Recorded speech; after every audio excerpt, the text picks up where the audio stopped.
इस वीडियो में दी गई जानकारी सरकारी दफ्तर, अखबार, किताब, इंटरनेट आदि से प्राप्त की गई है। वीडियो में दी गई जानकारी सही है, मगर समय और जगह के अनुसार कुछ बदलाव आ सकते हैं।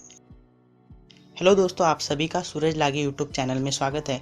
अगर आप हमारे चैनल पर नए हो तो यहाँ पर क्लिक कीजिए और हमारे चैनल को सब्सक्राइब कीजिए और हाँ, बेल आइकन को दबाना ना भूलें ताकि आप नए नए वीडियोस का नोटिफिकेशन ले सकें।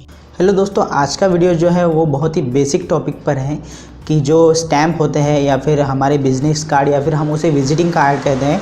तो जब आप स्टैम्प या फिर विजिटिंग कार्ड बनाते हैं तो आपको कौन कौन सी चीज़ों का ख्याल रखना है, इस टॉपिक पर हम आज के वीडियो में चर्चा करेंगे।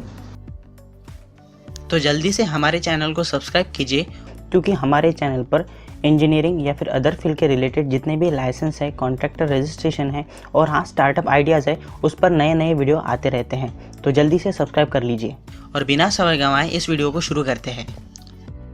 चलिए, तो सबसे पहले हम देखते हैं कि एक्चुअली में स्टैम्प क्या होता है। देखिए, स्टैम्प अगर मैं सिंपल भाषा में आपको बताऊं तो अगर कोई भी डॉक्यूमेंट है उसे अगर आपको वैलिडेट करना है या फिर उसकी अगर ट्रुथनेस अगर आपको प्रेजेंट करनी है तो आपको उस पर स्टैम्प देना होता है, या फिर उसे हम मोहर लगाना भी कहते हैं हिंदी में। ठीक है, तो यहाँ पर स्टैम्प आपका किस तरह का होना चाहिए। जब आप PWD का या फिर किसी भी डिपार्टमेंट का आपके पास कॉन्ट्रैक्टर लाइसेंस होता है, या फिर सिंपली अगर नगर पालिका या फिर महानगर पालिका का आपके पास रजिस्ट्रेशन लाइसेंस है, तो उसके बाद आपका स्टैम्प किस तरह का होना चाहिए।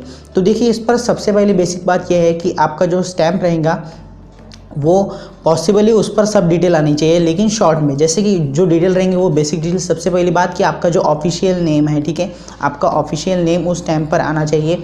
बाद में उसके नीचे आपकी जो भी डेजिग्नेशन है या फिर आपका जो पद है, आपकी जो पोस्ट है वो वहाँ पर होनी चाहिए, या फिर उसकी जगह आप आपका क्वालिफिकेशन भी लिख सकते हैं। फॉर एग्जाम्पल, अगर मैं मेरी बात करूँ तो सबसे पहले मेरा ऑफिशियल नाम आएगा इंजीनियर सूरज अंबादास लागे, और उसके नीचे मैं मेरी पोस्ट तो नहीं लिखूंगा, मैं मेरा क्वालिफिकेशन लिखूंगा B.E.Civil, BE सिविल। ठीक है, और सबसे इम्पोर्टेंट बात जो स्टैम्प में होनी चाहिए, आपका कॉन्ट्रैक्टर का स्टैम्प हो या फिर इंजीनियर का स्टैम्प हो, उस पर आपका रजिस्ट्रेशन नंबर होना बहुत ज़्यादा ज़रूरी है। और हाँ, स्टैम्प बनाते हुए आपको एक और चीज़ का ध्यान रखना है कि देखिए, जो भी आपका स्टैम्प रहेगा उसमें ज़्यादा डिज़ाइन नहीं होनी चाहिए। आपके फॉन्ट और जो भी वर्ड रहेंगे या फिर हम जिसे टेक्स्ट कहेंगे वो ईजिली रीडेबल होनी चाहिए। कि जो स्टैम्प का जो मेरा जो स्टैंडर्ड फॉर्मेट है, जिस तरह का मेरा स्टैम्प है, वो अगर आपको देखना है तो डिस्क्रिप्शन में मैंने एक ब्लॉग की लिंक दी है, आप वहाँ पर उस स्टैम्प के फॉर्मेट को देख सकते हैं। दोस्तों, अब हम बात करते हैं विजिटिंग कार्ड या फिर बिजनेस कार्ड के बारे में। देखिए, विजिटिंग कार्ड हो या फिर जिसे हम बिजनेस कार्ड भी कहते हैं, ये सिर्फ आपके बिजनेस का एक स्मॉल सा या फिर छोटा सा इंट्रोडक्शन नहीं होता, ये आपके पर्सनैलिटी को भी रिफ्लेक्ट करता है किस तरह का आपका विजिटिंग कार्ड है। आप आपके जो भी क्लाइंट होंगे या फिर कस्टमर होंगे, उनको अगर अट्रैक्ट करना चाहते हैं तो आपका जो विजिटिंग कार्ड है या फिर बिजनेस कार्ड है, वो आपके पॉइंट क्या है आपके बिजनेस करने की, या फिर आपके सर्विस या फिर प्रोडक्ट कौन कौन से हैं, ये आपको इजीली अगर आपके क्लाइंट को उनके माइंड में अगर इंप्रेशन बनाना है तो विजिटिंग कार्ड बहुत ही ज़्यादा इंपॉर्टेंट रोल यहाँ पर प्ले करता है। तो सबसे पहले हम देखते हैं कि यहाँ पर कौन कौन सी चीज़ें हैं जिनका आपको ध्यान रखना है। जो विजिटिंग कार्ड है या फिर बिजनेस कार्ड है, इसमें जो मोस्ट इम्पॉर्टेंट चीज़ मुझे लगती है आपकी लैंग्वेज।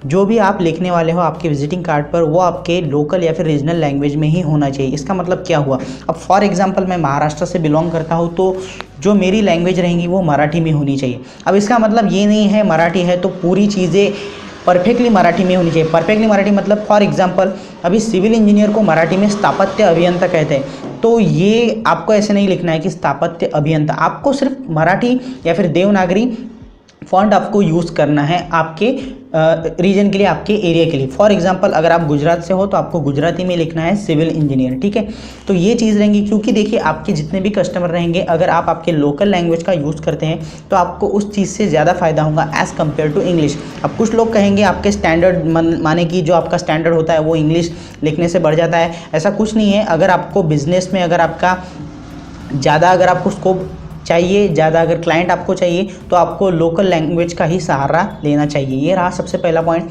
बाद में आपको यहाँ पर सिर्फ एक कॉन्टैक्ट नंबर नहीं देना है, आपको यहाँ पर अल्टरनेट 2 कॉन्टैक्ट नंबर देने पड़ेंगे। मतलब एक मेन कॉन्टैक्ट नंबर और एक दूसरा सेकेंडरी कॉन्टैक्ट नंबर। वो इसलिए कि हो सकता है कि किसी केस में आपका फर्स्ट अगर कोई क्लाइंट अगर आपको कॉल कर रहा है और अगर पहला नंबर नहीं हो रहा है कॉन्टैक्ट आपसे, तो अगर दूसरे नंबर से हो जाएगा तो हो सकता है कि उस केस में आपका जो क्लाइंट है वो रिटेन हो जाएगा। क्योंकि क्या होता है ना, आजकल लोगों को समय की बहुत ज़्यादा कमी है, तो लोग क्या कहते हैं, आपको 1 कॉल लगाएंगे, 2 कॉल लगाएंगे, अगर आप रीचेबल नहीं है, अगर आप कॉल रिसीव नहीं कर रहे हैं तो आपके क्लाइंट वहीं पर टूट जाएंगे आपसे। तो ये भी चीज़ आपको ध्यान रखनी है कि आपको यहाँ पर 2 नंबर रखने ही हैं। देखिए मैंने कई विजिटिंग कार्ड देखे हैं जिस पर कभी कभी विजिटिंग कार्ड पर उनके ईमेल एड्रेस ही नहीं होते। देखिए अगर आपको आपके विजिटिंग कार्ड में, आपके बिजनेस में अगर प्रोफेशनलिज्म लाना है तो आपको आपका एक प्रोफेशनल ईमेल बनाना है और उसको आपके विजिटिंग कार्ड में भी इंक्लूड करना है। अब जो दूसरी बात आती है वो है आपका एड्रेस। देखिए आपका एड्रेस कितना भी कॉम्प्लिकेटेड हो लेकिन आपके विजिटिंग कार्ड पर वो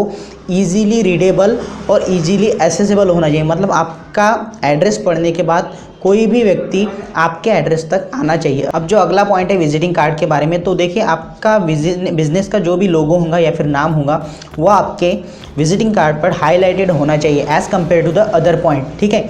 और जो इम्पॉर्टेंट बात है, सबसे इम्पॉर्टेंट बात, कि आप कौन कौन से सर्विसेज दे रहे हो या फिर आप कौन कौन से प्रोडक्ट प्रोवाइड कर रहे हो आपके क्लाइंट को, तो वो चीज़ें भी आपके विजिटिंग कार्ड पर आनी चाहिए। लेकिन जो भी सर्विसेज रहेंगे या फिर प्रोडक्ट रहेंगे वो हो सके उतने शॉर्ट फॉर्म में लिखने की कोशिश कीजिए, ठीक है। कॉम्प्लिकेटेड या फिर बहुत लंबे नाम आपको विजिटिंग कार्ड पर नहीं लिखना है। आपका विजिटिंग कार्ड बहुत सिंपल भी नहीं लगना चाहिए और ज़्यादा अट्रैक्टिव भी नहीं लगना चाहिए, ठीक है। तो आपको कोशिश करनी है कि आपका विजिटिंग कार्ड अट्रैक्टिव भी हो और सिंपल भी हो। ऐसा नहीं होना चाहिए कि उस विजिटिंग कार्ड को देखने के बाद आपका इंप्रेशन डाउन हो जाए, ठीक है। या फिर ऐसा भी नहीं लगना चाहिए कि ये बहुत ही ज़्यादा रंगी बिरंगी से कर रखा है। तो इसका मतलब बहुत ही स्टैंडर्ड क्वालिटी में आपको उस विजिटिंग कार्ड को आपको क्रिएट करना है या फिर आपको एक फॉर्म उसको फॉर्मेट देना है, ठीक है।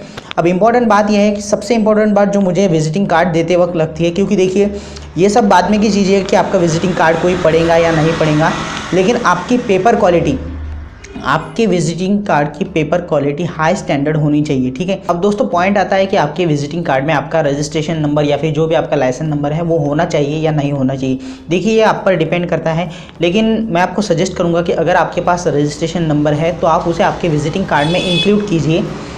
इन केस देखिए यहाँ पर केस है कि अगर आपका विजिटिंग कार्ड सिर्फ आपके लोकल एरिया या फिर लोकल अथॉरिटी के लिए है तो उस केस में आप उसे इंक्लूड कर सकते हैं। लेकिन अगर आपका विजिटिंग कार्ड मान लीजिए कि 2 से 3 शहरों में अगर जा रहा है तो उस केस में आप उस लाइसेंस नंबर को नहीं ले सकते, क्योंकि देखिए क्या होता है ना, अब अगर मैं मेरी बात करता हूँ तो मेरा जो नगर पालिका का जो लाइसेंस है उसका नंबर मैं अपने कार्ड पर नहीं डाल सकता, क्योंकि मेरे पास महानगर पालिका का भी लाइसेंस है, बाद में मेरे पास कॉन्ट्रैक्टर का भी लाइसेंस है। तो इसका मतलब इतने सारे रजिस्ट्रेशन नंबर अगर मैं मेरे विजिटिंग कार्ड पर डाल दूंगा तो वो अच्छा नहीं दिखेगा। मेरा कहने का मतलब एक है कि अगर आपके पास सिर्फ एक ही अथॉरिटी का लाइसेंस है तो उस केस में आप आपका रजिस्ट्रेशन नंबर वहाँ पर ऐड कर सकते हैं। अदरवाइज कोई मैंडेटरी नहीं है, कोई ज़रूरत नहीं है, उस चीज़ को आपको इंक्लूड करना ही है। अगर आप उसे इग्नोर भी कर देते हैं रजिस्ट्रेशन नंबर तो चलेगा। इसका मतलब ये हुआ कि आपके विजिटिंग कार्ड पर आपका रजिस्ट्रेशन नंबर नहीं हुआ तो चलेगा, लेकिन आपके स्टैम्प के ऊपर रजिस्ट्रेशन नंबर होना बहुत ज़्यादा ज़रूरी है। और हाँ दोस्तों, इस वीडियो की डिस्क्रिप्शन में मैंने एक ब्लॉग की लिंक दी है जहाँ से आप मैंने जो खुद का जो विजिटिंग कार्ड है वो वहाँ पर अपलोड कर दिया है, तो आप चाहे तो वो भी देख सकते हैं, जहाँ पर आपको मेरा स्टैम्प का भी फॉर्मेट मिलेगा। वीडियो के आखिर में मैं आप लोगों से कहूँगा कि देखिए ये जो भी मैंने अभी डिस्कशन किया इस टॉपिक पर, स्टैम्प और विजिटिंग कार्ड के क्रिएशन के ऊपर, ये कोई बहुत बड़ी नई बातें नहीं थी या फिर कोई रॉकेट साइंस नहीं था, ये बहुत ही कॉमन सेंस की बातें थी।